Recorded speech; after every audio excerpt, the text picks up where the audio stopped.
እኔና ቹ ቻይናዊቷ ፍቅረኛዬ። ደራሲ ፍስሐ ያዜ። የህትመት ዘመን 2005 ዓመተ ምህረት።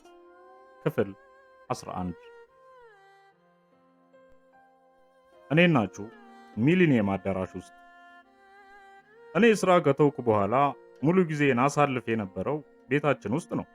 ስለ እኔና ስለ ቹ ግንኙነትና በአብሮነት ባሳለፍናቸው ረዥም ወራቶች ውስጥ ያደረግናቸውን ነገሮች፣ የተወያየንባቸውን አጀንዳዎች በየዕለቱ የግል ማስታወሻዬ ላይ አሰፍራቸው ነበር እና መጽፋቸው የነበሩ ታሪኮቹን እያነበብኩና ለአንባቢ ምቹ እንዲሆኑ አድርጌ በማደራጀት ነበር የመጀመሪያውን ሳምንት ያሳለፍኩት።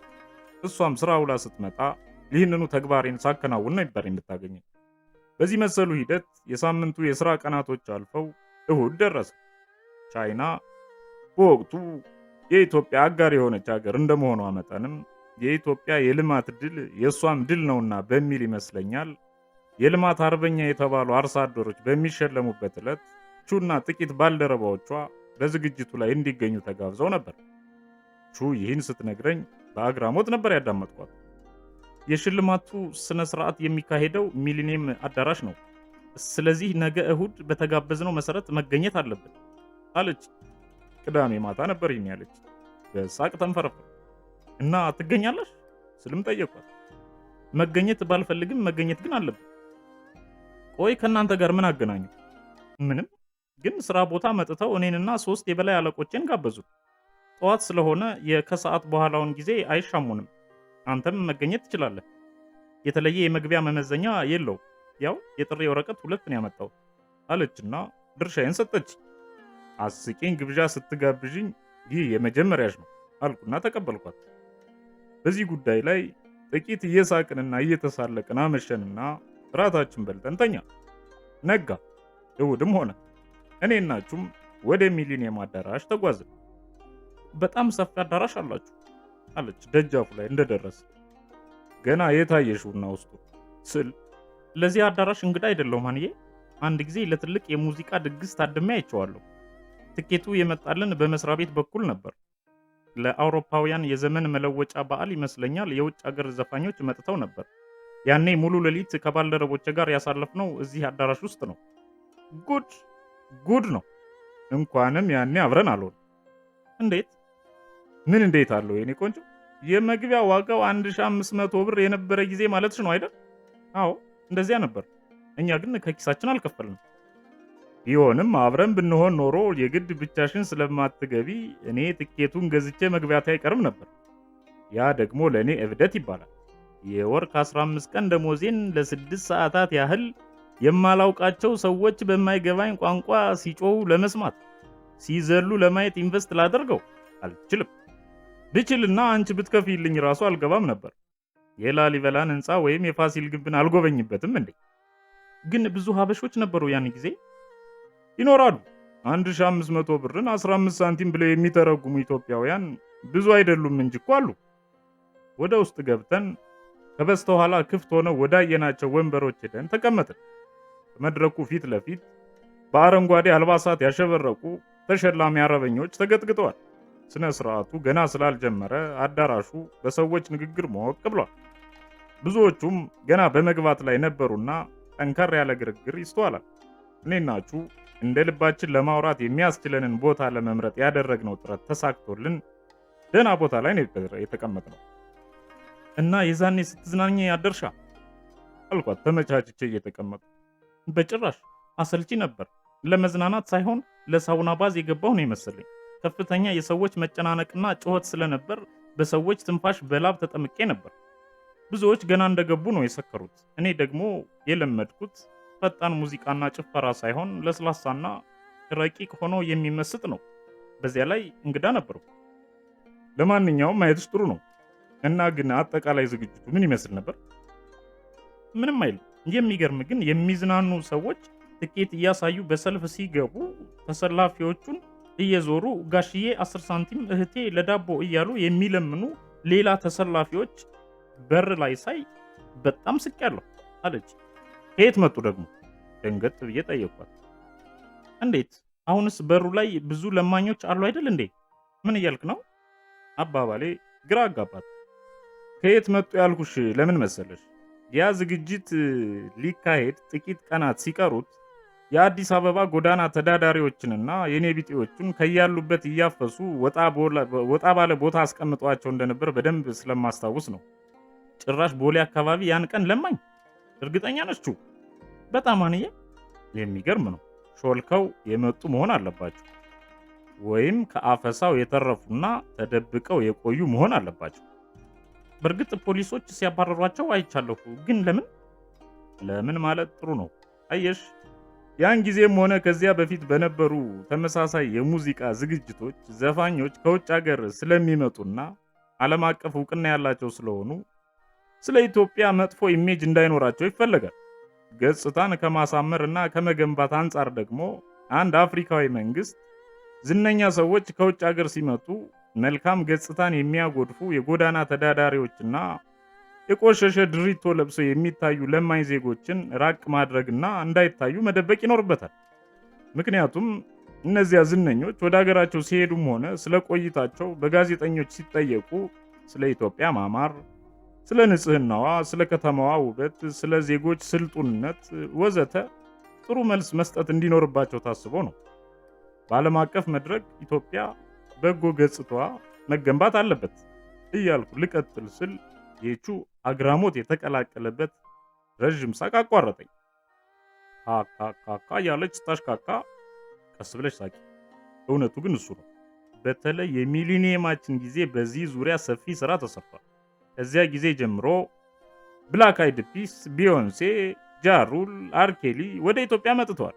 ታዲያ እነዚህን የሚያካክሉ ታዋቂ ዘፋኞች በየጎዳናው ለማኝ ቢያዩ አይደብርም? እኔ ራሴ ሳቄ መጣ። ታዲያ በውሸት ነው እንዴ የአገር መልካም ገጽታ የሚገነባው? ይሄ ምኑ ያሳፍራል? ለማኝ እኮ የትኛውም አገር ላይ አለ። የብዛት ልዩነት ነው። ድህነት ደግሞ አያሳፍርም። የሚያሳፍረው ብዙ ለማኞችን ይዛ የምትኖር አገር ዘፋኞችን በሚሊዮን ዶላሮች ኮንትራት አስመጥታ ስታስሞዝቅ ነው። ይህ በእርግጥ ያሳፍራል። የሚያሳፍረው ሳያሳፍር የማያሳፍረው እንዴት ያሳፍራል? ልስቅ ነው በእናትህ። ሳቂ ይውጣልሽ። ለቀቀችው። በእውነት ቹ ተገቢ ሳቅ ነው የሳቅሽው። ቢዮንሴን አስመጥተን ለማኞችን የደበቅነው የአገራችንን መልካም ገጽታ ትገነባልን ዘንድ ነው። አሁን በዚች ደቂቃ ሳስበው ግን ለማኞቹን ለቢዮንሴ ብናሳይ የበለጠ ትርፍ ነበረው። በየአገሩ እየዞረች ምናልባት እርዳታ ታሰባስብል ምን ነበር። በጣም ነው የተሸወደው። ቢዮንሴ ስለ ኢትዮጵያ መረጃ የላትም ብለህ ነው? ኢትዮጵያ ውስጥ ረሃብተኛ ብዙ መሆናቸውን ጠንቅቃ የምታውቅ ይመስለኛል አለች። አነጋገሯ ግን ይመስለኛል ሳይሆን የእርግጠኝነት ድምጸት ያለው ነው። ታውቃለች እንጂ እንኳን እሷ ጋርዶቿ መረጃው አላቸው። ዘፋኞቹን የሚያስመጣቸው ቁጥር አንዱ ባለሀብታችሁ ነው አይደል? ጠየቀችኝ። አዎ፣ እሳቸው መልካም ፈቃድ ነው። ሁሉንም ያስመጧቸው እሳቸው ናቸው። ሌላማ ማን አቅም ያለው አለና ብዙ ሚሊዮን ዶላር ነው የሚጠይቁት። በዚያ ላይ በተለይ ቢዮንሴን ለማግባባት ለደላሎች ብቻ ብዙ ሚሊዮን ዶላሮች ወጪ ተደርጓል። በስንት አማላጅ መሰለሽ የመጣችው። ቢሆንም ትርፍ አይኖረው እንጂ ኪሳራ የለውም። ንግድ መሆኑ ነው። በሚሊዮን ዶላሮች እሷን ገዝቶ አምጥቶ በብዙ ሺህ የሚቆጠሩ ህዝቦችን 1500 ብር እያስከፈሉ ማሳየትና መጠጥ፣ ምግብ መሸጥ መቻል አያተርፍም ብለሽ ነው ወይስ እንደ ልማድሽ ከውጭ ምንዛሬ ጋር አቆራኝተሽ በመተንተን አክሳሪነቱን ታስረጅ? ተይ እንዳታስረጅ፣ በቀላሉ ይገባኛል። ግን በጣም ያሳዝናል። ታውቂያለሽ፣ እውነትም እኮ አንዳንዴ ኢትዮጵያ ውስጥ ረሃብም ሆነ ችግር መኖሩን እንድንጠራጠር የሚያደርጉ ብዙ ነገሮች አሉ። ይህ ጉዳይ የዓለምን ህዝብ በጣም እንዳስገረመ በተለይ የሚሊኒየማችን ጊዜ በደንብ አይቻሉ። ያኔ በርካታ የውጭ ዜጎችም ለጉብኝት መጥተው ነበርና ባዩት ነገር ተገርመዋል። የቢቢሲ፣ የሲኤንኤን፣ የእናንተ የዦኖዋ ዘጋቢዎች ሳይቀሩ ተገኝተዋል። በየሚዲያ አውታሩም ለወራት ያህል አስቂነቱን ጎን ለጎን እየተንተኑ ተሳልቀውብናል። በዚህ ብቻም አይደለም። አጠቃላይ የሚሊኒየሙ በዓል ከመድረሱ በፊት አንድ ዓመት ቀደም ብሎ ኮሚቴ ተዋቅሮ ከተማዋን በቻይና ጌጣጌጥ ከማስዋብ ጀምሮ በአጠቃላይ ዝግጅቱ መጠነ ሰፊ ገንዘብ ወጪ ተደርጎበታል። ለመፈክር መጻፊያ ብቻ ስንት ገንዘብ ወጣ? እናንተ ራሳችሁ ይቺን አይነት ባንዲራ ለመስራት ስንት ሚሊዮን ብር ወሰዳችኋል መሰለሽ? ይቺ ባንዲራ አልኳት ስንገባ በነፍስ ወከፍ የተሰጠችንን በእጅ የምትያዝ ባንዲራ እያሳየዋል። ይቺ ባንዲራ አንዷ 5 ብር ናት። የምትሰሩት ደግሞ እናንተ መሆናችሁን ያኔን ያወቁት። ቁጥሩን ካላዛባሁት በቀር ይመስለኛል 25 ሚሊዮን ይችን አይነት ባንዲራዎች በኮንትራት ሰርታቸዋል። በሚሊኒየማችን ዕለትም በሁሉም ዜጋ እጅ ውስጥ እንድትገባ ልዩ ጥረት ተጥሯል። በዚች አቅም ስንት ብር አወጣ? ትልልቆቹ ደግሞ አሉ። ሌሎቹን ግብአቶቹን ብንዘረዝር ጊዜም አዲንግ ማሽንም ስለማይበቃን እንቶ። ብቻ ግን ዓለም አቀፍ ሚዲያዎች አውሮፓውያን እንኳን በእንዲህ አይነት ድምቀት እንዳላሳለፉት፣ ኢትዮጵያውያን ግን ቢሊዮን ገንዘባቸውን መድበው በዓሉን ማድመቃቸው ሲታወቅ፣ በአሁኑ ሰዓትም በዚያች ሀገር አስቸኳይ የምግብ እርዳታ የሚጠባበቁና በጅቡቲ ወደብ ንትርክ ምክንያት እህሉ ዘግይቶባቸው በመሞት ላይ ያሉ ዜጎች ይገኛሉ እያሉ አጋልጠውናል፣ አላግጠውብናል። እኛ ግን መልካም ገጽታችንን ለመገንባት ነበር እንዳይጣር ነው። ምን ያደርጋል አመድ አፋሽ ሆነ። ምን ማለት ነው አመድ አፋሽ? አድርጎ የማይመሰገን ማለት ነው። እና ልሻለው እኛ ደግሞ እንዲህ ካማችሁንማ እረፉታልና ከዚያ ጊዜ ጀምሮ በየዓመቱ ምድረ ታዋቂ የውጭ ሀገር ዘፋኝ ከነዳንሰኛው ሚሊዮን ዶላሩን እየዘረገፍን እናግዘው ጀመር። ጌታ አባቱ ያው ነው ከልኩ ያልፍ። ስለዚህ የተራበ ይራብ፣ የጠገበ ይዝናና የሀገራችን መንግስት መርህ ነው። ይሄው ዛሬ የጠገበ ገበሬ ልንሸልም አይደለም እንደ የመጣ ነው። ቢርበን ለዚህ ሁሉ ምልምል ገጠሬ ቲሸርትና ኮፍያ ልብሰን እንዲያጌጥ እናደርግ ነበር። ቢርበን ነሐስ እየገዛን እያስጨፈለቅን እያሰራን ሜዳሊያ እናድል ነበር። ቢርበን እንደ ቀልድ በፈገግታና በሽሙጥ መልክ የጀመርኩት ገለጻ እየቆየ ሲሄድ አንጀቴን እያሳረረ ፈገግታዬን አክስሞ ወደ ንዴት ተቀየረብኝና እልህ ተናነቀ። በዚህም ገለጻዬን አቋርጬ ንዴቴንም ዋጥ አድርጌ ጸጥ ስል ወደ መናደድ አመራህብኝ አይደል? ፕሊዝ ዘና በል ካለች በኋላ የእጅ ሰዓቷን መልከት አድርጋ እንዴ ሰዓቱ በጣም አልፏል፣ ጥሪው 3 ሰዓት ነው። አሁን እኮ ባለማመን ሰዓቷን ደግማየች። ለ4 ሰዓት 15 ደቂቃዎች ብቻ ይቀሩታል። ገረማት። መገረሟ ደግሞ እኔን አስገረመ። ታዲያ ያለፈው እኮ 45 ደቂቃ ነው። ለነገሩ እኔ ነኝ ጥፋተኛው። ጥሪው 3 ሰዓት ከሆነ ቢያንስ 4 ሰዓት ላይ ነበር እዚህ መድረስ የነበረብን ስላት እንዴ ምን ነካ አለችኝ ባለማመን። ሁሌ እንግዳ ይሆንብሻል። 3 ሰዓት ማለት እኮ በእኛ አቆጣጠር 4 ሰዓት ተኩል ማለት ነው። ድንገት አለች። ከልቤ ነው ስላረጋገጥኩላት። ይሄ እኮ የግለሰቦች ቀጠሮ አይደለም፣ ሸላሚው እኮ ጠቅላይ ሚኒስትሩ ናቸው። ይሄማ ሲሪየስ መሆን አለበት አለች። ወይ እሳቸው ናቸው እንዴ? እኔ ፕሬዝዳንቱ መስለውኝ ነበር። ጠቅላይ ሚኒስትሩ ከሆኑማ ባልኩሽ ሰዓት 4 ተኩል ላይ ከችላሉ። ፈገግ ስትል ሁኔታው በቀላሉ ገብቷት የሳቀች ነበር የመሰለኝ። ፈገግ ያሰኛት የሰዓቱ ጉዳይ እንጂ ሌላው ንግግሬ አለመሆኑን የተረዳሁት ምን ልዩነት አላቸውና የሚል ጥያቄ ስታስከትል ነው። የገባሽ መስሎኝ ነበር። ጠቅላይ ሚኒስትሩና ፕሬዝዳንቱ ልዩነት አላቸው። ፕሬዝዳንቱ የሰውነታቸው ክብደትና የእድሜያቸው መግፋት ዝግ እንዲሉ ያስገድዳቸዋል።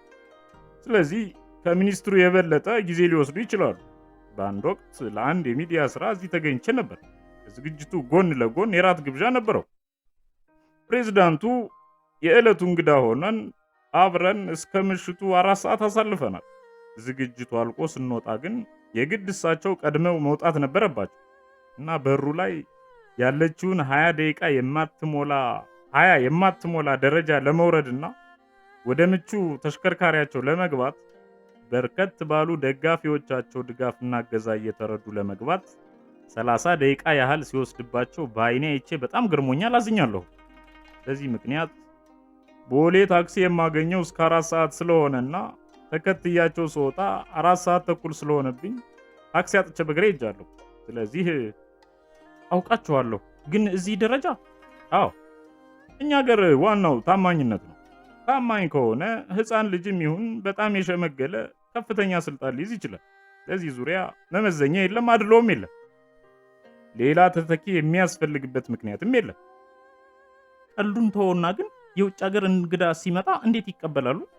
ከጊዜ አንጻር ንቁና ፈጥኖ የሚራመድ መሪ ወሳኝ ነው። እንግዲህ እየተቀበሉ ነው። በእርግጥ ግን ጭንቅላታቸው እንደ ዕድል ሆኖ ከማንም የተሻለና የተማሩ ሀገራቸውንም በሶስቱም መንግስታት ያገለገሉ ናቸው። ቢሆንም በማማከር ደረጃ ቢሰሩ የተሻለ ነው። የኢትዮጵያ ባለውለታ ከሆኑ ደግሞ አሁን የማረፊያ ጊዜያቸው ስለሆነ እየተንከባከቡ እውቀታቸውን መጠቀም ይቻላል። ሁሌም አስተሳሰብሽ ቀና ነው ቹ።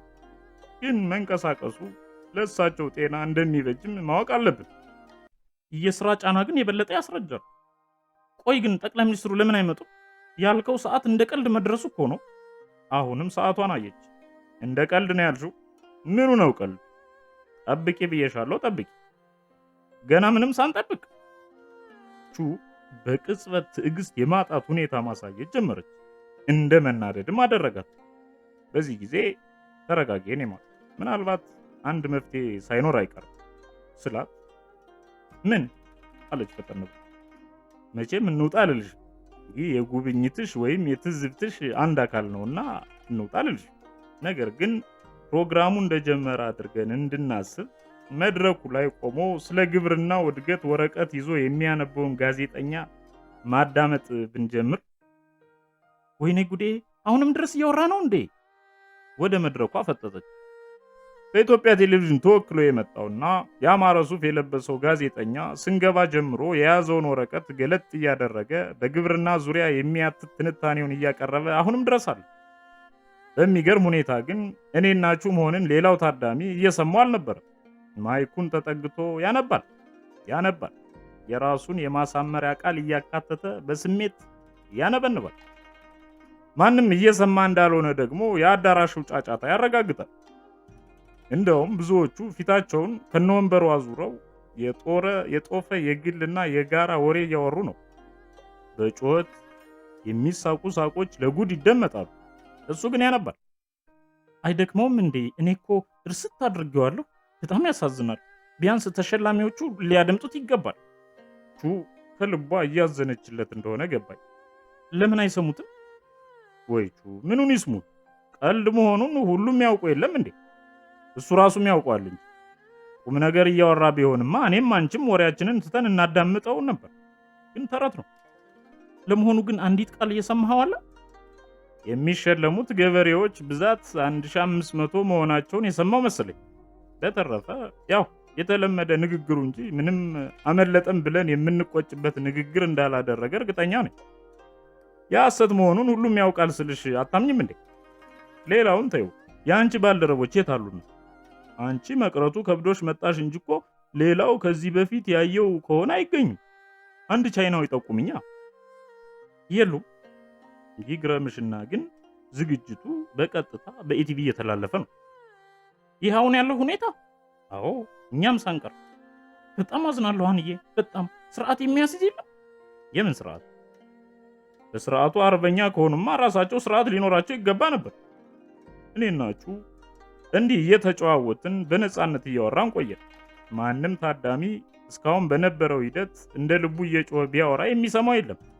አዳራሹ በብዙ ሰዎች ወሬ ደምቋልና ቀስ በቀስ ሰዎች እየበዙ ባዶ የነበሩ ወንበሮች እየሞሉ ጫጫታውም እየደመቀ ሲሄድ የታዘበችው ቹ የእውነት ግራ ገብቷት በቃ የፕሮግራም ለውጥ ተደርጓል ወደሚል ግምት አመራች። ታገሽ አልኩሽ። ታገሽ ቢያንስ ተኩል ይሁን አልኳት። እኔም ገረመኝ። ይህን ያህል ሰዓት እንሂድ አለች። አይሆንም አልኳት ጠንከር ብዬ። ዛሬ እሁድ ነው፣ መንገድ ይዘጋል እንዴ? የምን መንገድ ነው የምታወሪው? መንገዱማ አይዘጋጋም። እሁድ ስለሆነ ብቻ ሳይሆን ጠቅላይ ሚኒስትሩ ስለሚጓዝበት ማንኛውም የትራፊክ እንቅስቃሴ ይቆማል። ትራፊክ ብቻም ሳይሆን እግረኞቹም በእግራቸው አስፋልት እንዲሻገሩ አይፈቀድላቸውም። ቆመው እስኪያልፉ ይጠብቃሉ እንጂ። ባለፈው አላየሽም እንዴ የአፍሪካ ህብረት ስብሰባ ጊዜ መንገድ ተዘጋግቶ እኛም ማለፍ አቅቶን ስራ ሲረፍድብን? አይተናል። ግን በቃ ጠቅላይ ሚኒስትሩ የከተማ ውስጥ ጉዞም ተመሳሳይ ነው። በእርግጥ ጥበቃው አስፈላጊ ነው፣ ግን ያን ያህል መጋነን አልነበረበትም። በተለይ የአፍሪካ ህብረት ስብሰባ ጊዜ ያየነው ክስተት መቼም የምረሳው አይሆንም። ከመንገድ አልፎ ወደ መንደር ውስጥ ዜጎችን እየገፈተሩ ማባረር ምን ይባላል? ፍርሃት ይባላል። አንድም አፍሪካዊ መሪ በራሱ አይተማመን። ስልጣኑን እንዴት እንደያዘና ስልጣን ከያዘ በኋላ ምን እየሰራ እንዳለ ስለሚያውቅ በራሱ መተማመን አይችልም። ቢሆንም ግን የኢትዮጵያ ሕዝብ ቢለቁትም አንድም መጥፎ ተግባር አይፈጽምም። ከሕዝብ የተቀላቀለ ሰላይ እንዳይኖር ደህንነቱ የራሱን ስራ መስራት ያለበት ሕዝቡን ወደ መንደር ውስጥ ሮጠው እንዲገቡ በማድረግ አልነበረም። ሆነም ሁሉም ሰላይ፣ ሁሉም አጥፊ ተደርጎ ስለሚወሰድ በባዶ መንገድ መጓዝ አለባቸው። ቢያስቡበት ግን በመንገድ የሚታየው ህዝብ የአገሪቱ ጌጥና መሪዎች የሆኑ እንግዶችም ሊጎበኙት የሚገባ ነበር። እውነቱም እሱ ነበር። መጥፎ ዕድል ሆኖ ግን እነሱም ሊያዩን አይፈልጉም፣ እኛም እንድናያቸው አይፈቀድልንም። ለነገሩ እኔ ቢፈቀድልኝም ዞር ብዬ ላያቸው አልፈልግም። ለምን? ምክንያቱም ባለጌ የሆኑ የአፍሪካ መሪዎችን ማየት ምንም አይነት ደስታ ስለማይፈጥር ነው። በጣም አመረርካንዬ። ምን ላድርግ? ስራቸው ነው። የአፍሪካ ህብረት ስብሰባ በየዓመቱ ይካሄዳል። የአፍሪካ አንድነት ድርጅት ከተመሰረተ ከግማሽ ምዕተ ዓመት በላይ ሆኖታል። ከአንድነት ወደ ህብረት ከመጡ ደግሞ 10 ዓመት አልፏቸዋል። ግን አንዲትም ስራ አልሰሩ። ያኔ የተመሰረተ ጊዜ በቅኝ ግዛት የተያዙ አገሮቹን ሙሉ ለሙሉ ነፃ ለማድረግ መጠነኛ ስራ ተሰርቶ ነበር በንጉሳችን ጊዜ። ከዚያ በኋላ ግን አንዲትም ስራ አልሰሩ። በየዓመቱ ይሰበሰባሉ፣ ያቅዳሉ፣ ይለያያሉ። በዚህ አይነት በረሃብ ላይ ረሃብ፣ በእርስ በርስ ግጭት ላይ ሌላ የእርስ በርስ ግጭት እየጨመሩ ሄዱ እንጂ አንድም ተጨባጭ ስራ፣ አንድም ተጨባጭ ተስፋ ለአፍሪካ አልሰጧት። በ50 ዓመት ውስጥ ግን አንድ እነሱ ከፍተኛ ያሉትን ስራ ሰርተዋል። ምንድነው እሱ? አፍሪካ ውስጥ በመፈንቅለ መንግስት ስልጣን የያዘን አማጺ የህብረቱ አባል አገር የሆኑ መንግስታት እውቅና አይሰጡትም የሚል ህግ ከጥቂት ዓመታት በፊት አጽድቀዋል። በቃ አየሽ፣ ይህ ነው የእነርሱ ተጨባጭ ስራ። ፍርሃታቸውም ሆነ ችግራቸው እሱ ነው። በተረፈ ኢትዮጵያ በየዓመቱ በሆቴል ደረጃ ጥቂት ገቢዎች ስታገኝ ከአፍሪካ ህብረት ዓመታዊ ስብሰባ የምታገኘውም ሆነ ያገኘችው ሌላ ነገር የለም።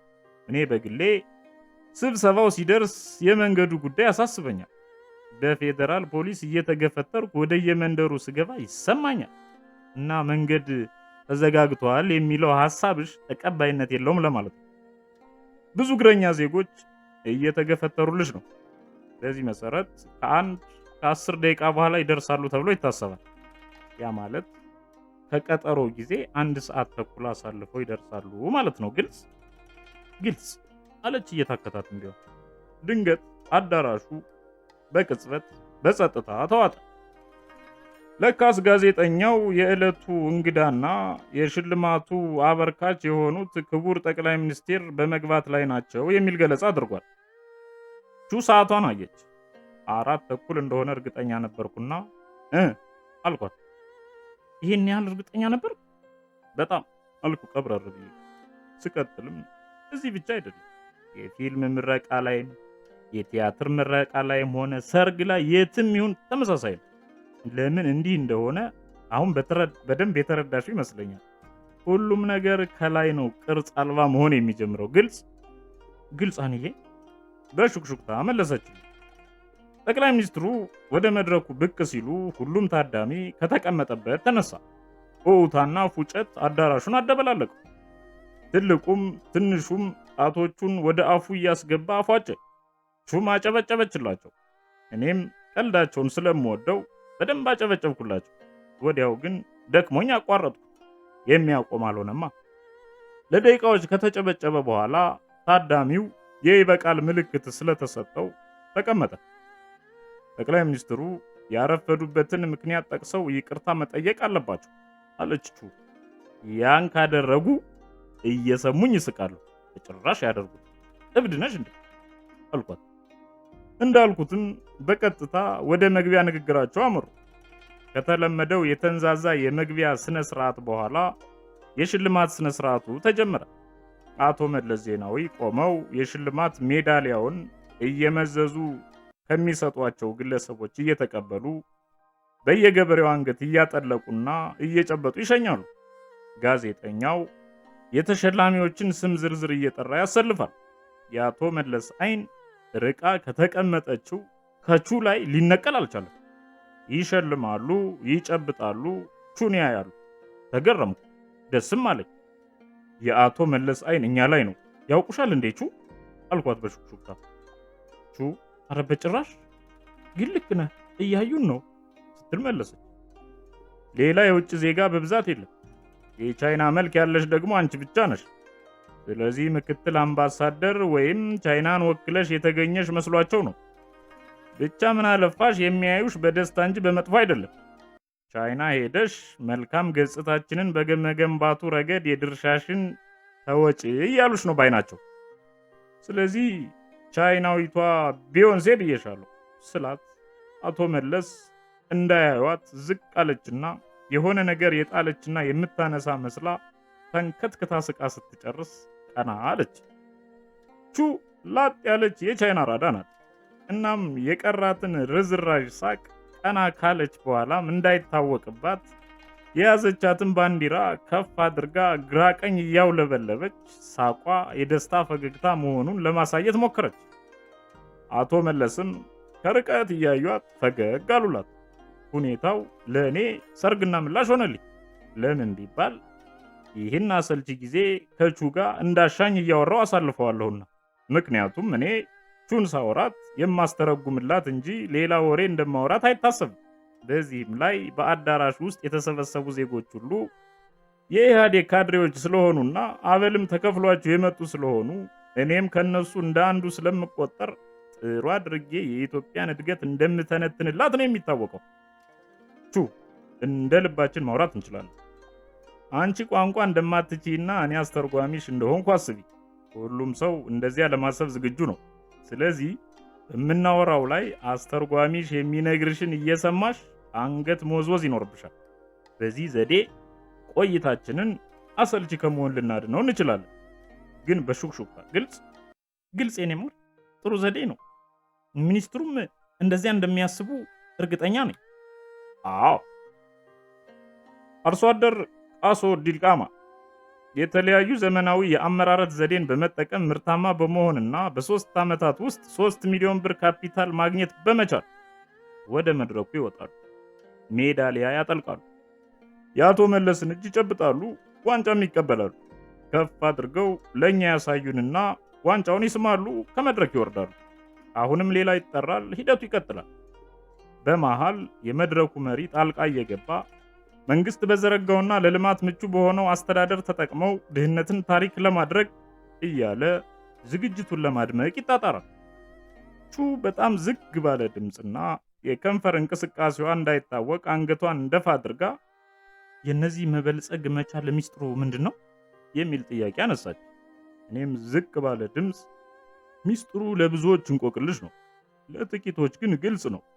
ከጥቂቶቹ አንዱ እኔ ነኝ እና ከፍሌዎቹ እንዲሁ ለበዓሉ ድምቀት ሲባል ከመንደራቸው ነዋሪ ምንም የተለየ ምርትም ሳያመርቱ ካፒታልም ሳይኖራቸው በአባልነታቸው ብቻ ተመርጠው የሚመጡና አበላቸውን ተቀብለው ለድርጅታቸው በፕሮፓጋንዳው በኩል በመስራት የበኩላቸውን አስተዋጽኦ የሚያበረክቱ ናቸው። ይህንን ከራሳቸው አንደበት ተሸልመው ሲወጡ ጠይቀሽ መረዳትና ማረጋገጥ ትችያለሽ። በብዙ የገጠር መንደሮች ቴሌቪዥን በየቤቱ እንደሌለ ይታወቃል። ስለዚህ ጎረቤቶቻቸውም ሆኑ ወዳጅ ዘመዶቻቸው መሸለማቸውን የሚያውቁበት መንገድ የላቸውም። በጥቂት ገበሬዎች ቤት ውስጥ ግን ቴሌቪዥን አለና የውሸት ተሸላሚዎችን ለማወቅ እድሉ ይኖራል። በዚህም በርካታ ተሸላሚዎች የውሸት አርበኞች እንደሆኑ ታውቋል። በዚህ ምክንያትም ከመንደራቸው ሰው አጥተው የተበደሩትን ብድር እንዲከፍሉ የተጠየቁ ብዙ ተሸላሚዎች ታይተው ክፈል አትክፈል የሚሉ ግብግቦች በተደጋጋሚ ተከስተዋል። አንድ አርሲ አሰላ በተባለ ከተማ የሚኖር ተሸላሚ የደረሰበትን የዚያው ሀገር ተወላጅ የሆነና የተሸላሚው ወንድም የሆነ ጓደኛዬ ሲያጫውተኝ ሰውየው 1 ሚሊዮን ብር ካፒታል እንዳለው ተገልጾ ከተሸለመ በኋላ ወደ ሀገሩ ይሄዳል። ነገር ግን ከጓደኛው የተበደረውን 800 ብር ሳይከፍል 7 ወራትን አሳልፏልና ይሄ ሁሉ ብር እያለ እንዴት የኔን ትንሽ ገንዘብ ላለመክፈል ሰበብ ታበዛለህ ይልና አሁኑኑ ውለዳት ይለዋል። ሰውየው የሰጠው መልስ ያስቃል። እንካይና 400 ብር 400ን ደግሞ ቀስ ብዬ እሰጥሃለሁ። ይሄን ብር የሚያገኘሁት ከተሸላሚዎች ጋር ተሰልፈ ተሸለም ተብዬ ታዝዤ 500 ብር ተሰጥቶኝ ነው። ስለዚህ 100 ብሩ ለትራንስፖርት አውጥቼ አጉድየው ነው እንጂ እኔ ምን አለኝ? የድርጅታችን ስብሰባ ሲኖር አበሌን አጠራቅሜ ቀሪውን እከፍላለሁ አለው። አበዳሪው ሊያምነው ስላልቻለ ሞልተ ገንዘቤን አሁኑኑ ቁጭ አድርግ ብሎ ድርቅ አለ። እገላለሁ አለ። በዚህ ጊዜ ወደ ወንድሙ ደወለ። ሁኔታውንም አጫወተ። ጓደኛዬ ጸቡን ለማብረድ ሲል የጎደለውን ገንዘብ ይዞ ከአዲስ አበባ ተነስቶ ሄዶ ሰጥቶት ተመለሰ። ይህንንም ለእኔ ነገረኝ። ሌሎች ተመሳሳይ ተሸላሚዎች እንዳሉ ስለማውቅ አልገረመኝምም አላሳቀኝም። እኔ ግን እጽካለሁ አለችና አጎንብሳ አስነካች። ሌሎች ስል ቀጠሉ። ሌሎች ደግሞ የእውነት ገንዘቡ ኖሯቸው ነገር ግን ተጋኖ ወይም እጥፍ ተጨምሮበት የሚነገርላቸው ተሸላሚዎች መኖራቸው ነው። የቀሩት ጥቂት ተሸላሚዎች ደግሞ በትክክል የሚጠቀሰው ገንዘብ ያላቸው ናቸው። እነዚህ ሁሉ ግን የገዢው ፓርቲ ደጋፊና አባላት መሆናቸው ግልጽ ነው። በየመንደራቸው የፖለቲካ ተሳትፏቸው የጎላና ተጠሪ ሆነው ጉዳይ የሚያስፈጽሙ ናቸው። ወደ ዋናው ነጥባችን ስንመጣ ኢትዮጵያ ውስጥ የአንድ ገበሬ አባወራ መሬት በአማካይ ግማሽ ሄክታር ነው። ብዙዎች በዚህ ጠባብ መሬት በዓመት አንዴ ወይም ሁለቴ ቢያመርቱ ለራሳቸው ቀለብና ለዘር ብሎም ጥቂት እህል ሸጠው ጨውና ዘይት ሊገዙ ከቻሉ እንጂ ከዚያ የሚያልፍ ተቀማጭ ያውም በሚሊዮን የሚቆጠር ገንዘብ ሊኖራቸው እንደማይችል በደንብ ይታወቃል። እነዚህ ተሸላሚ አርሶ አደሮች በመሬታቸው በዓመት በመስኖ 4 ጊዜ ማምረት ቢችሉ እንኳን ሚሊዮነር ሊሆኑ ቀርቶ ሺየነር መሆን አይችሉም። ነገር ግን ሊበለጽጉ የሚችሉበት አንድ አቋራጭ ዘዴ አለ። ይሄውም በርካታ አርሶ አደሮች የማዳበሪያ ዋጋ ውድ ስለሆነና በዱቤ ወስደው ከተጠቀሙ በኋላ በምርት እጥረት ምክንያት ምርታቸውን ሸጠው በዱቤ የወሰዱትን የማዳበሪያ ዋጋ መክፈል ሳያስችላቸው ይቀራል። በዚህ ጊዜ የመሬት ባለ ይዞታ እንጂ ባለቤት የሚባል ስለሌለ መሬታቸውን በመንደራቸው ላለ ጥቂት ገንዘብ ላለው ገበሬ ለዓመት ያከራዩታል። በችግር ምክንያት መሬታቸውን አከራይተው ለሕፃናት ልጆቻቸው ቀለብ የሚሆን እህል ገዝተው ለሚስቶቻቸው ሰጥተው ወደ ከተማ ለልመና ይመጣሉ። እነሱ ከተማ ውስጥ ሙሉ ዓመቱን በልመና ሲያሳልፉት በጥቂት ገንዘብ መሬታቸውን የተከራዩ ጎረቤታቸው ደግሞ መሬቱን ተጠቅመው በአቋራጭ መበልጸግ ይጀምራሉ። በቀጣዩ ዓመትም ተመሳሳይ ሂደት ይቀጥላል። ስለዚህ ተከራዮች የልማት አርበኛ ተብለው ይሸለማሉ። የሚገርም ነው ባክህ፣ የሚያሳዝንም ጭምር እንጂ። ከቅርብ ጊዜ በፊት አንድ ኤልሻዳይ የተሰኘ መንግስታዊ ያልሆነ ተቋም አንድ የገንዘብ ማሰባሰቢያ ፕሮግራም አዘጋጅቶ ነበር። እንዲያውም ማስታወቂያውን ሰምተሽው ከሆነ በኢቲቪ ቀያቸውን ለቀው ለልመና ወደ ከተማ የመጡትን የአገራችን አርሶ አደሮች ወደ ቀያቸው ለመመለስ በተዘጋጀው የገንዘብ ማሰባሰብ ፕሮግራም ተሳተፉበት፣ ከ2 ብር ጀምሮ የሚቻላችሁን ገንዘብ አዋጡ እየተባለ ለዓመት ያህል ቅስቀሳ ተደርጓል። ትኬቱም ተዘጋጅቶ በደንብ ተሸጦ ጥቂቶቹን ወደ ቀያቸው መመለስ ተችሏል። በስራዬ ምክንያት ሂደቱን በደንብ ተከታትየው ነበር። የመጀመሪያው ዙር ላይ በተሰበሰበው ገንዘብ ጥቂት ሺዎችን ለመሸኘት በዋናው መናኸሪያ የተካሄደውን የሽኝት ስነ ስርዓትም ቦታው ላይ ተገኝቼ አይቼዋለሁ። በዚያ ሰዓት ለጉዞ የተዘጋጁና የተደጎሙ አርሶ አደሮች የተሰማቸውን ስሜትና ምስጋናም ሲያቀርቡ ስሰማ በእውነቱም ባተናንቆኛል። አንድ ሽማግሌ ገበሬ ይነሱና እኔ ቤተሰብ አለኝ፣ ተከብሬ ኖርም ነበር። ልመና ለእኔ አሳፋሪ ነው፣ ነውርም ነው። ወደ ከተማ ሚስትና ልጆቼን ጥዬ ስመጣም ጸበል ልጠመቅ ብዬ ዋሽቼን የመጣሁት። ስለምንም የሚያውቀኝ ሰው እንዲያየኝ እየፈራው አቀርቅሬ ነው ሲሉ፣ ሌላው ተነስቶ በሲቃ ድምፅ ቀዬ ናፍቆኛል፣ ልጆቼ ናፍቀውኛል፣ በሬዎቼ ናፍቀውኛል፣ ጥጆቼ፣ ቤቴ፣ ባለቤት ግን ችግር ነውና ከነሱ ርቄው ስንት ዘመን ስለምኖር ለወዳጅ ዘመድ ሕክምና ብዬን የመጣሁት። አቤት ልጆቼ ቢያዩኝ እንዴት ያፍሩ። አሁን ግን ፈጣሪ ይመስገን በእናንተ ድጋፍ ያገኘኋትን 2000 ብር ይዤ ለዘር የሚሆነኝን እህል ገዝቼ አርሳለሁ፣ ዕዳዬንም እከፍላለሁ እያሉ በየተራ እየተነሱ ተመሳሳይ ልብ የሚነካ ንግግር ሲያደርጉ አድምጫለሁ። በኢትዮጵያ ቴሌቪዥንም ታይቷል። በዚህ መልኩ ድጋፉ ቀጥሎ ዛሬ ድረስ አርሶ አደሩን ወደ ቀዬው ለመመለስ እየተጣረ ነው። መንግስታዊ ባልሆኑ የግብረ ሰናይ ድርጅቶች ይህ እየተደረገ መሆኑን ካየን በኋላ ደግሞ በተከታዩ ቀን እነዚህ ሲሸለሙ እናያለን። ቢያንስ በየ6 ወሩ ተመሳሳይ ሽልማት ይካሄዳል ከነ ግብዣው። ይህም ማበረታታት ነውና ይሁን እንበል።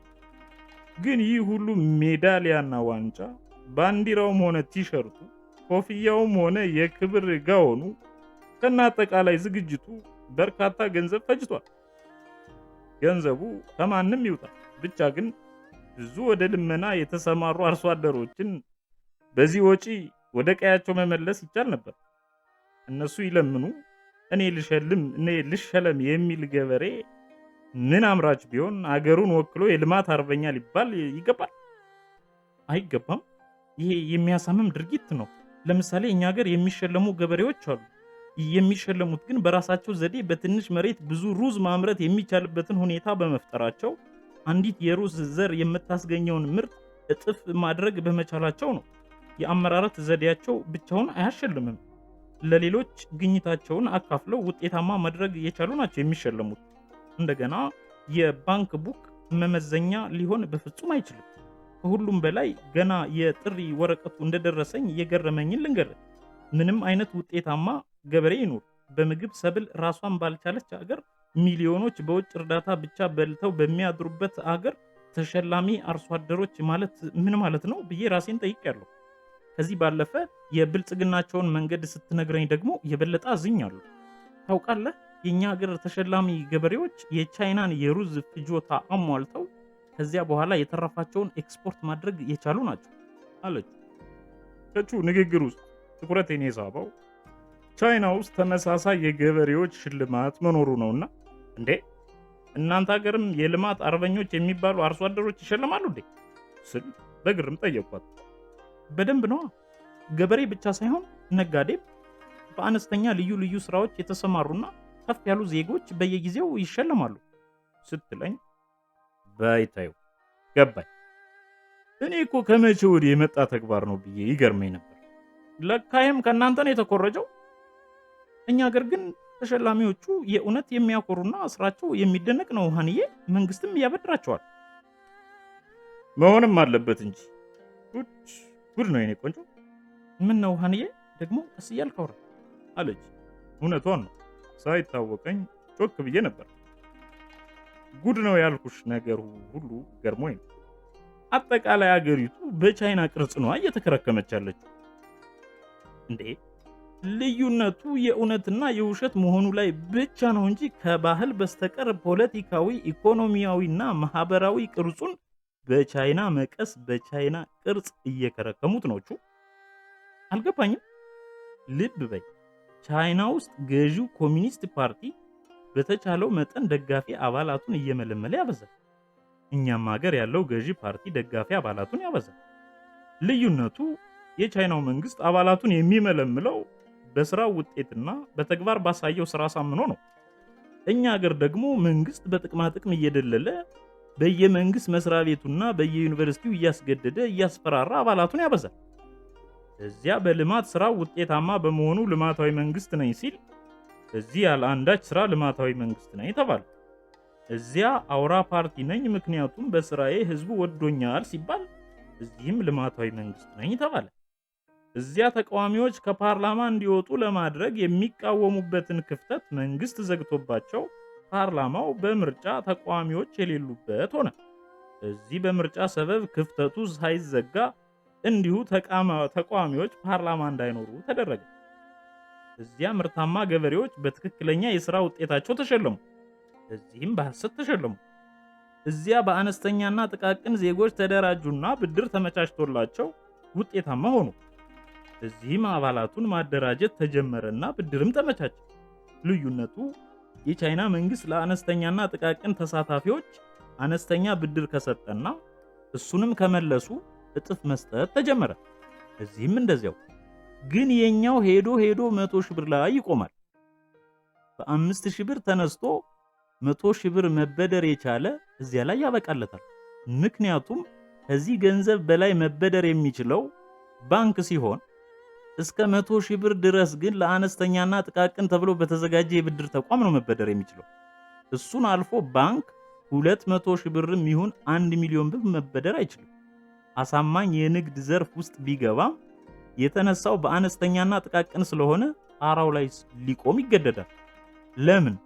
ከተዘጋጀለት የብድር ተቋም የብድር ጣራ አልፎ እንደ ልቡ ከባንክ መበደር ቢጀምር ራሱን ሊችልና ከፓርቲ ደጋፊነቱ ሊያፈነግጥ ስለሚችል ነው ባለበት እንዲረጋ የሚደረገው። የቻይና መንግስት ግን የተደራጁትን ከተዘጋጀላቸው የብድር ተቋም ጣራ ከደረሱ ወደ ባንክ እንዲሄዱ ይፈቅዳል። ምክንያቱም አባሌ ይከዳኛል ብሎ አያስብምና። የሚተማመነው በሰራው ስራና በልማት ውጤቱ እንጂ በአባልነቱ አይደለምና። እየሰራ ስለሆነም አደራጅቼ እንዲያድግ ያደረኩት ዜጋ ሲያድግ ይክደኛል ብሎ አይሰጋምና። ይሄው ነው ልዩነቱ። በገንዘብና በጥቅማ ጥቅም የተገዛ አባል ሊከዳ እንደሚችል ይታሰባል። በስራ ውጤትና በሀቅ የተገዛ አባል ግን ሊከዳ ይችላል ተብሎ አይታሰብም። ውድቀት ቢመጣ እንኳ ተጋግዞ ለመነሳት አብሮ ይቆማሉ። ኩረጃው ባልከፋ፣ ነገር ግን እዚያ የእውነት ሲኬድበት እዚህ የውሸት እየተሄደበት መቀጠሉ ነው ጉድ ያሰኛል። እዚያ የእድገት ጸር ነው ጊዜ ይገድላል ተብሎ እነ ፌስቡክን የመሰሉ የመረጃ መለዋወጫ አውታሮች ጃም ይደረጋሉ። እዚህ ሴራችን ይጋለጣል በሚል ጠቃሚ ምክር የሚለግሱ ሚዲያዎች ጃም ይደረጋሉ። ታውቂያለሽ፣ አሁን እንደገባኝ ከሆነ ኢትዮጵያና ቻይና በሁለት ተመሳሳይ ሮቦቶች ይመሰላሉ። የእናንተው ሮቦት የሚናገር፣ የሚሰማ፣ የሚራመድ፣ የሚሰራ፣ ሲጠይቁት መልስ የሚሰጥ ውስጡ በአስፈላጊ ግብአቶች የተሞላና የተሟላ ሮቦት። የኛው የማይናገር፣ የማይጋገር፣ የማይራመድ፣ ምንም የማያደርግ፣ በውስጡ ምንም የሌለበት ባዶ፣ እፍ ቢሉት የሚወድቅ፣ ቅርጹና ቀለሙ ብቻ የእናንተን መስሎ የተሰራ ቀፎ ሮቦት። ቀስ እያልክ አንዬ እየሰሙ ነው አጠገባችን ያሉ፣ የራሳቸው ጉዳይ። እንደውም ይህን በመሰለ መድረክ እንዲህ ያለውን ነጭ እውነት ነበር መናገር አልኩና አይኖቼን ወደ መድረኩ ላኳቸው። ሽልማቱ ቀጥሏል። አቶ መለስ ይህን ያህል ሰዓት ቆመው በሺህ የሚቆጠሩ ሜዳሊያዎችን ሲያጠልቁ ሳይ ትዕግስታቸውን አደነቁ። እንደገና በሺህ የሚቆጠሩ ወፋፍራም መዳፎችን በለስላሳ መዳፋቸው እየጨበጡ ሲወዘውዙና ሲያወዛውዙ ሳይ ጥንካሬያቸውን አደነቁ። በመጨረሻም ከመጀመሪያው ጀምሮ ያሳዩት ፈገግታ አሁንም ድረስ ሳይቀንስ ቀጥሎ በማየቴ ለረጅም ጊዜ እየሳቁ መቆየት በመቻላቸው አደነኳቸው። እሳቸው ላይ አፍጥጬ እንዲህ እያደነኳቸው ሳለ አሁንም እንደ መጀመሪያው በየደቂቃው ወደ ቹ ማየታቸው እንዳላቆሙ ተረዳሁ። ያንን ረጅም ገለጻ ለቹ ሳደርግ አንድም ጊዜ ቀና ብዬ አላየኋቸውም ነበርና ደንገጥ አልኩ። በመጀመሪያ አስተርጓሚ መስያቸው ከሆነ አሁን ግን ሌላ ነገር ሊያስቡ ይችላሉ ስላሰብኩ እንዲያ እየተወራጨውና እየተበሳጨው ሳወራትም አይተዋል ማለት ነው። ስለዚህ እንዲህ አይነት አስተርጓሚም ሆነ አተረጓጎም አይኖርም ብለው አስበው ሌላ ጥርጣሬ ውስጥ ቢገቡና በጎን ይህን ሰው ያዙና ማንነቱን አጣሩልኝ ቢሉስ የሚል ስጋት ያዘኝ። አያደርጉት የሚል መልስ ለራሴ ሰጠው።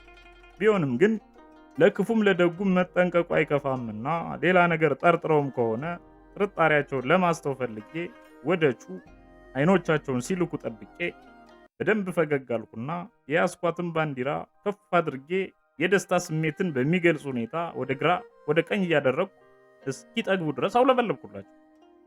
በርካታ ታዳሚዎች ከመጀመሪያው ጀምሮ ይህን መሰሉን የማውለብለብ ተግባር ተጠምደውበት የነበረ ቢሆንም በሂደት እጃቸው እየዛለ ብዙ ባንዲራዎች ዝቅ ብለው ስለነበርና ጭር ባለበት ሰዓት ስላውለበለብኩላቸው በደንብ ሊያዩኝ ችለዋል። ፈገግ ስልላቸውም ከነበራቸው ፈገግታ ላይ ጨምር አድርገው ፈገጉልኝ። እፎይ ያሉ ይመስለኛል። ግን በደንብ ፈገግ ያሉልኝ በደንብ አስረዳልኝ ለማለት ፈልገው ሳይሆን አይቀርም። ብቻ ፒስ ሆነናል በርቀት።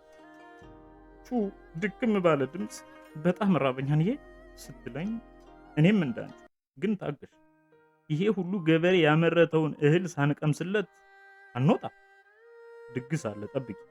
እዚህ አዳራሽ ውስጥ በተደጋጋሚ መጥቻለሁ። ሁሌም ድግስ አለ፣ ደህና ምግብና መጠጥም ይገኛል። እዚህ አዳራሽ የውጭ ሀገር ዘፋኞች ሲመጡ ካልሆነ በቀር በሌሎች ዝግጅቶችና ስብሰባዎች ላይ ሁሌም ታዳሚ ነው። የወጣቶች ስብሰባ፣ የወጣቶች ሊግ፣ የሴቶች ሊግ ሳይቀር ስብሰባ ካላቸው ነው ያለው። የመምህራንም የሰራተኞችም ይሁን የማናቸውም ስብሰባ ካለ መግባት ባይፈቀድልኝና ባይመለከተኝ እንኳን እንደምንም ገብቼ መታደሚ አይቀርም ነበር እና በልቼ ጠጥቼ ባንዲራ በነፃ ተሰጥቶኝ አንዳንዴም ቲሸርትም ኮፍያም እየወሰዱ ኮፍያውን ለእኔ ቢጤ ሰጥቼ ቲሸርቱን ከውስጥ እየለበስኩ እያንዳንዱን ስብሰባ አድምቄያለሁ። ብዙ እሽግ ውሃዎችን በነፃ ጠጥቻለሁ። ኪሴን በኩኪስ ብስኩቶች ሞልቼ ወጥቻለሁ። ከጠጅ እስከ ውስኪ ጠጥቼ ከቁርጥም ከጥብሱም በልቼ ያሻኝን አድርጌ ወጥቻለሁ። በእያንዳንዱ ዝግጅትና ስብሰባ ላይ ያሻኝን መናገር አልችልም እንጂ በሌላው ነገር ችግር ገጥሞኝ የማያውቀው በዚህ አዳራሽ ውስጥ ነው። ዝግጅትና ስብሰባ ደግሞ በየጊዜው ሞልቷል። እግረ መንገዴንም ኢትዮጵያ ከፍተኛ ገንዘብና ጊዜ የምትመድበው ለስብሰባና ለጭብጨባ መሆኑን ተረድቻለሁ። ተረድቼም ላንቺ አስረድቻለሁ። ይሄው ነው የኔ ማር። ቹ ስልችት ብሏታል። ፈገግታዋም ከስሟል። እንደሰለቸሽ አውቄያለሁ፣ ግን ቢያንስ ሚኒስትሩ ወደ አንቺ ሲያዩ ላለማሳፈር ፈገግ በይ አልኳት። የግዷን ፈገግ ለማለት ከሞከረች በኋላ ግን ለምን በየክልላቸውና በየተወካዮቻቸው በኩል ሽልማቱ እንዲደርሳቸው አያደርጉም አለች። ምን ነካሽ? ከዚህ በፊትማ በየክልላቸው ሽልማታቸውን ማለትም ሜዳሊያም ዋንጫም ተሰጥቷቸዋል። ያንን ማጣሪያ አልፈው ደግሞ ይሄው ዛሬ በፌዴራል ደረጃ የሚሰጠውን ከበድ ያለ ኒሻን በልማት አርበኝነት ስም እየወሰዱ ነው። አሃ እዚያም ወስደዋል እንዴ? ታዲያስ በየዓመቱ ነው። ያው እዚያ በየ6 ወሩ፣ እዚህ በየዓመቱ። በሁሉም ክልሎች ተመሳሳይ ተግባር ይፈጸማል። እኛ ሀገር እኮ በአሁኑ ሰዓት ሜዳሊያና ዋንጫ በነፍስ ወከፍ እየተሰጠ ሁሉም እጅ ላይ ሊገኝ ምንም አልቀረው። ገበሬው ሜዳሊያ፣ የአነስተኛና የጥቃቅን ተደራጆች ሜዳሊያ፣ ነጋዴዎች የነሐስ ሜዳሊያ፣ ዲያስፖራው ሜዳሊያ፣ ወጣት ወንዶች ሜዳሊያ፣ የሴቶች ሊግ ሜዳሊያ፣ በቃ ሜዳሊያ በሜዳሊያ ነው፣ ዋንጫ በዋንጫ። ግን አገሪቱ ከነበረችበት እየወረደች እየዘቀጠች እንጂ ከፍ ብላ አይቷት የሚያውቅ የለም። እሱንም የምትሰሩት እናንተ አይደላችሁ? ምክሩን በነፃ ትሰጡና ባንዲራና ኒሻኑን በክፍያ ትሰራላችሁ።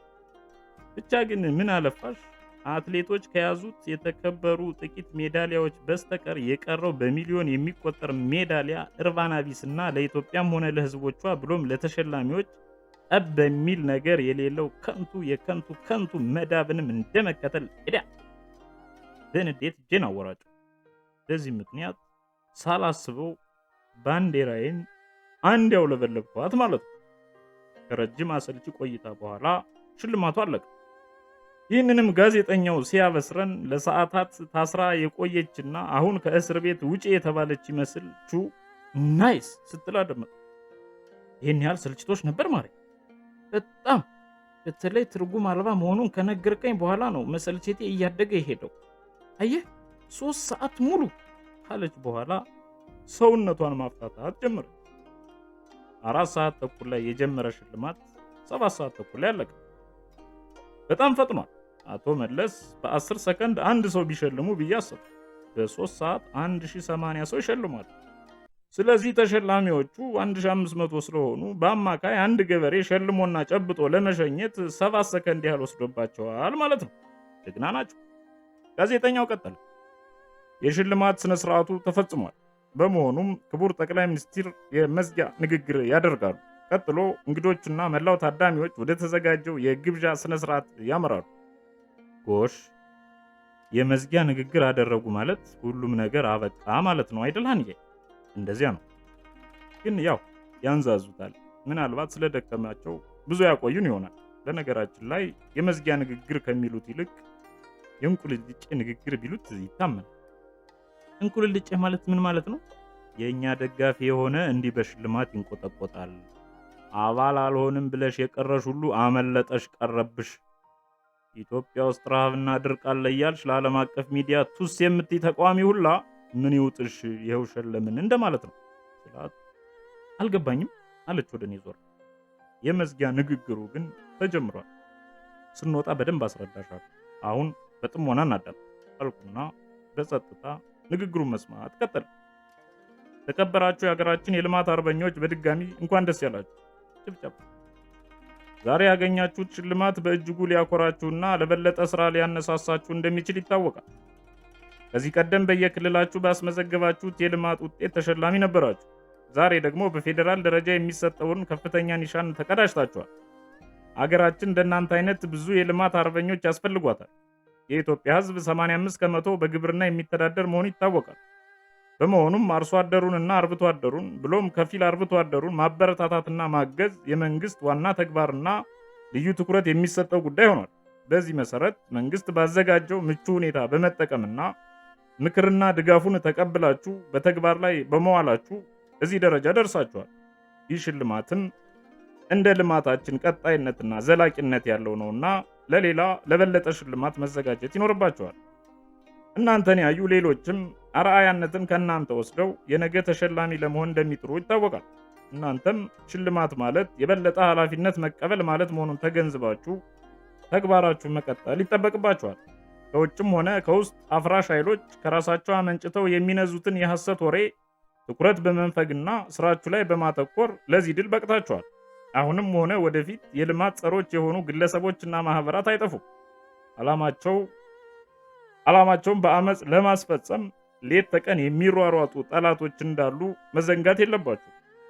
የኢትዮጵያ ማደግ የሚከነክናቸው፣ የአርሶ አደሩ ምርታማነት የሚቆጫቸው፣ በፓርቲ ስም የተደራጁም ሆነ ያልተደራጁ በጸረ ልማት አቋማቸው የምናውቃቸውን ኃይሎች እየታገላችሁ በሽንገላቸውም ሆነ በሐሰት ፕሮፓጋንዳቸው ሳትደነቃቀፉ ምርታማነታችሁን አጠናክራችሁ መቀጠል ከእናንተ የሚጠበቅ ቁልፍ ተግባራችሁ ነው እያሉ ሲቀጥሉ ስለምንድን ነው የሚያወሩት?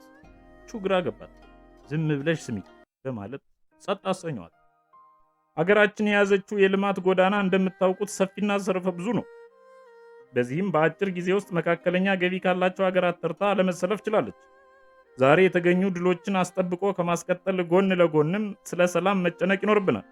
ሰላም ከሌለ ልማት እንደማይኖር ይታወቃል። በመሆኑም በየክልላችሁ ሰርገው ለመግባትና ለማዘናጋት ብሎም ልማታችንን ለማደናቀፍ ደፋ ቀና የሚሉ ኃይሎችን በጽኑ መፋለም እንደሚገባችሁ በአደራ ጭምር አሳስባለሁ። በውጭ ሀገር አሽቃባጮች ምክርና ድጋፍ እየተረዱ ሀገራቸው ላይ ሽብር የሚፈጥሩ አፍራሽ ኃይሎች መኖራቸውን ሳንዘነጋ ምርታማነትን ለማስፋፋትና ድህነትን ታሪክ ለማድረግ የጀመርነውን ጉዞ አጠናክረን ስንቀጥልም ጎን ለጎን እነዚህን ኃይሎች መፋለም እንደሚገባ ሳንዘነጋ ነው። ኢትዮጵያውያን አርሶ አደሮች ባለፉት ዘመናት እንኳን የባንክ ቡክ ሊኖራቸውና ካፒታላቸው በሚሊዮን ብር ሊተመን ቀርቶ የራሳቸውን ቀለብ እንኳን በአግባቡ መሸፈን ያቃታቸው የነበሩ መሆናቸውን ሁላችንም የምናውቀው ነው። ዛሬ ግን መንግስት በፈጠረው ምቹ ሁኔታ ከራስ አልፋችሁ ለአገርና ለውጭ ገበያ እስከማቅረብ ደርሳችኋል። የሚሊዮኖች ባለቤትም ሆናችኋል።